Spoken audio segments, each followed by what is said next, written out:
Hey Cap, welcome to your quantum reading. This is for Capricorn, Sun, Moon, Rising. Welcome to my cross-watchers. Cross-watcher, you could be dealing with a Capricorn. The message could be for you. Feel free to take it however it resonates with you and your situation. Keep in mind these are general and timeless readings. Everything that you need to access is down below in my description box, my website link, Instagram handle, all that good stuff. Never give your power away over to these readings. You're in full control of your own life choices and decisions. And thank you guys so much for liking, subscribing. Thank you for all the ways you've been here and supported the channel. Let's go ahead and dive in here.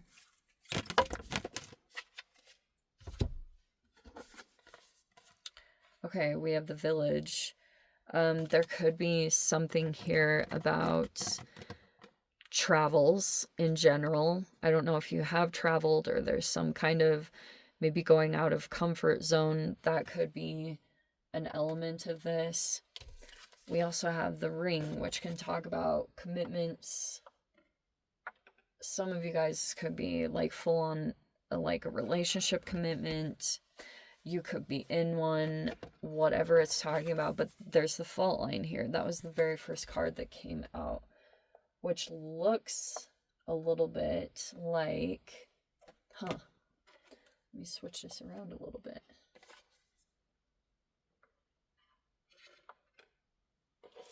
That is literally talking about a shaky foundation, okay? Or there's a crack in the foundation. We have the Starborn. Okay. So, there could be something coming up and you are either trying to work through it, and we have this other situation here.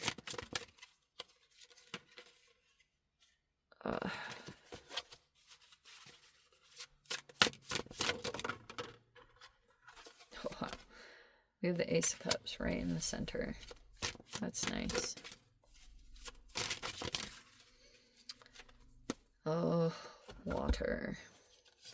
We have the Queen of Swords. Oh wow, that star came in again, and it's in the reverse. Alright. I don't even know where to begin with this. Okay. We have quite a few energies here. I think I'll start with these, just for my sanity. Okay. Actually, this talks about Pluto came out of retrograde and it was in Aquarius. I know that means maybe nothing to you, but it does to me. So, Queen of Swords is in the upright and the Death card is in the reverse. Okay, there's a person here that is feeling like they need to put boundaries up, because this could be a person here that is all about their self-care. Yeah, that's the Ace of Cups. It talks about like the ways you take care of yourself. It's a very alchemical card. Definitely a lot of water, but that's like self-care, all that good stuff. It's coming into play. And basically, someone's in the process right now of putting some boundaries in place and trying to hold to them, which probably doesn't feel like the easiest. Because with the Death in the reverse, it could be talking about a little bit of a power struggle. Every time you bring out like the Death card and Scorpionic energy, it's death, I hate this, death, sex, and taxes. And it also kind of touches on like debts, you know, energetic debts, like things you owe people or what people owe you. It's a heavy energy, 8th house stuff.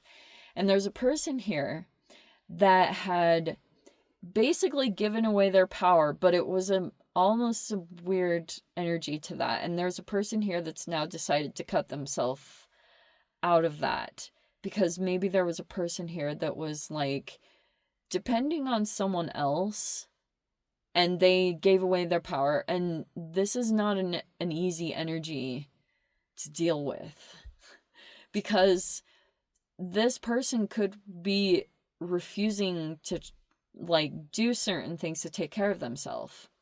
You know, how do I even say this? Like, this could be a person that is they have a hard time with their mentality. Like, maybe they're even stubborn, or they're really fixated or rigid about particular things, and they've already determined that something is too far out of reach for them, goals that they may have once had, and so they can have a draining element because of that, because of just like their mentality. So for a time, there's a person here that was giving away their power to someone else, but because of maybe the lack of self-care that they had, they were acting toxic, whatever you call it, emotionally immature. And so there was a person here that finally got to this point of saying, no more. Like, I cannot do this anymore. And that's kind of where it's at, is someone, and this isn't easy, because this is a significant person. And if there was, you know, like, support, or there's genuine care and concern for someone's well-being, and, you know, if there's like love there, it's super freaking hard. But that's that. There was already a crack in that foundation, so it already broke. Some people, this is like a married person, okay?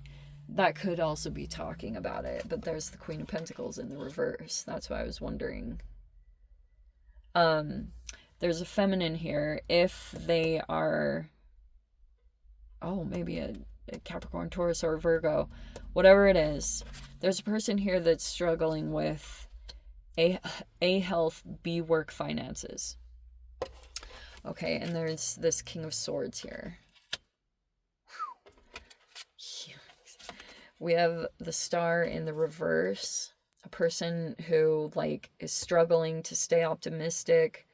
Maybe even appears at times to be giving up on a dream, or, you know, stopped reaching for a dream. And there's the High Priestess in the upright there.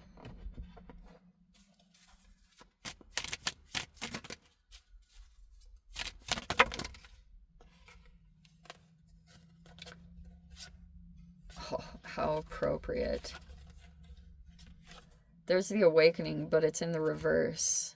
Like, if you look at it, it's like shedding a skin. And there's a person here that's being blocked from that. Could be from someone else here in this environment. And there we have the Eight of Wands.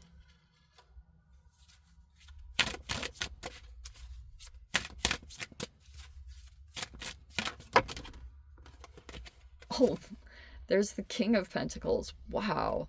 Oh my gosh. Okay. Trying to think. Wow. We have the Five of Wands. And there's the Chariot. Okay, it's not funny, but wow. King of Pentacles, the Five of Wands, and there's the Chariot in the reverse. All right. You know, Cap, your opposite sign is Cancer. It is interesting that all the Capricorns that I know are, like, in some interesting way tied to a Cancerian. They're all different, like, and I know a few different Cancerians, which is, like, super interesting, and they're all in these interesting dynamics with their opposite sign. It's a common theme going on lately, but anyway, okay. So, there's a person here that decided, it's like, you could even figure this out, like, your version of self-care means keeping yourself protected from certain things that pull you down or drain you, or you're figuring them out. Like, this is kind of like the process that's happening. This is how you counteract it. You know, every time this thing happens, it's like you go to your self-care, and that's the way that you can kind of move through this. Okay, there's some people right now that are starting to realize that if they built some kind of foundation, it's really shaky. Okay, there could be some issues that are popping up, you know, whether that's in the relationship, or if it's literal, like talking about the literal foundation of something that was built, home, family. There's some things that are popping up right now about that. Okay, but recently there was a significant shift, and it was basically when a boundary was officially asserted. And like I said, it's not easy, because when you feel pulled by your emotions, or dare I say guilt, it's even harder. It's like so much harder to maintain a boundary, but it's necessary. When you finally get to the point of you're like, I am done. Like, I'm not doing this anymore. That's when the shift happens. Like, the moment you stop responding, or you officially put that boundary up and you hold to it, that's when you're going to start to see some progress. Okay, and you can even see the boost in your own energy. Yeah, because that's the Eight of Wands. Like, that could be communications, but this can also be growth, where you were experiencing stagnancy and things like that. It's like that's when you can officially experience growth. This can talk about parents.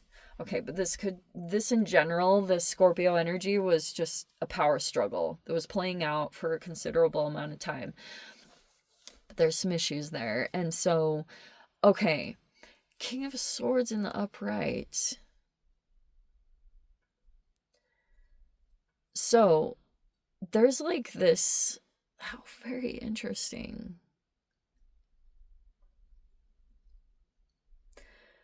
There's like this conflict that's going on right over there, okay? And it's basically because there's a person that is feeling really frustrated that that they can't move, that they either feel blocked in their movements, and or the Chariot, there's just this ongoing conflict or competition or rivalry, whatever it is, that's still happening. And basically what's going to happen is, all right, there's someone here that's trying to put some necessary boundaries in place. There's also someone else here in the environment that's like a strong communicator, and they're trying to communicate truths and things like that to this can even just be a general person on social media. This is just, or it could be a legal person. Totally. King of Swords is like legal, all that kind of stuff. It can be a lawyer even. But that could be a part of this. So, but basically there's a person here that is like sending other people in to try to block someone's awakening. You know what I mean? Like transformation, growth, or rebirth. Because they basically know if someone officially goes through this, then they will be very clear-minded, highly intuitive. Like, this would be on full blast. Someone's like gifts or intuition or instincts, but there's someone that could be developing that. That's like the interesting thing is through this process, there's this person here that comes in, okay? And they want to do the right thing. And that's the interesting thing is this is the King of Swords. So it can be a person here that is like, they have all this knowledge. If they're a person that is connected to this situation, like they're like a good person and they want what's right. Especially if they're seeing some kind of injustice, and so they're taking action based off of that. But the challenging part is, whenever smear campaigns or things like that start up, it's always interesting to me because everyone that is connected to a person that started the smear campaign in the first place, they won't go in and ask the other person like their side. And that's what's super interesting is these situations can mirror each other. Like sometimes when you start to feel that sense of ostracism, you start trying to look for a sense of inclusion and community to try to negate that and counteract that from playing out. But then if you start getting into that, you can, like, just from trying to protect yourself, you can inadvertently or unintentionally start mirroring what is going on that's negative against you. Does that all make sense? But potentially, it's kind of like there's a person that's trying to come in and block this from happening for whatever reasons. But there's, there's a certain transition that takes place. This could be a period of time, like however long the timing is of it. But there's a certain point that you get to when you just kind of blast through it. Like what held you back before or what once had power over you. Sometimes you can just like get to this point where you don't even have the perfect mental space. You're not really moving anymore off of like hope or like this optimism and positive energy. Sometimes that's not even the thing that drives you anymore, and you start to tap into something much deeper than you knew even really existed. And that's where I feel like maybe it's even like for maybe a good metaphor for this is like when you're breaking down and tearing a muscle and then rebuilding it. It's like you're building something much stronger inside of you, whether it's like in your muscles or brain, whatever it is. It's developing this stronger sense. And so like you can always trust your intuition, because there's a certain point that you get to when you just know and you can just see, even though you won't be believed, but you'll believe yourself and you'll know what it is. And that's the point you get to with this high priestess eventually. That's the development that's going to take place, is when high priestess for me is like a poker face. She knows things, but she doesn't speak them because she doesn't allow people at all to come in and have the opportunity to even gaslight or make her question herself. She just knows, and she doesn't need to do anything else with it. She'll just take her own action and follow her own answers and intuition. That's the position you eventually get to, and that's what's, I guess, trying to develop. Because there's this, and you will see it is very powerful, that through these challenges and stuff, it's really developing your inner compass. So that if that ever had gotten off track in your life, you will now trust yourself, and you'll know, and that voice will get louder every time you act on it. That's the most positive thing out of the challenges and challenging people and situations, is like start to develop these self-masteries in different areas, and then you learn to act on them and trust them. Okay. Anyway, let me dive into the extended, see whatever else wants to come out. If you guys want to join me over there, as always, feel free. Go down below, click on the Vimeo link, see it over there. But, Kappa, this is where we leave things. I'm sending you so much love. Wishing you all the very best. See you in the next reading. Take care.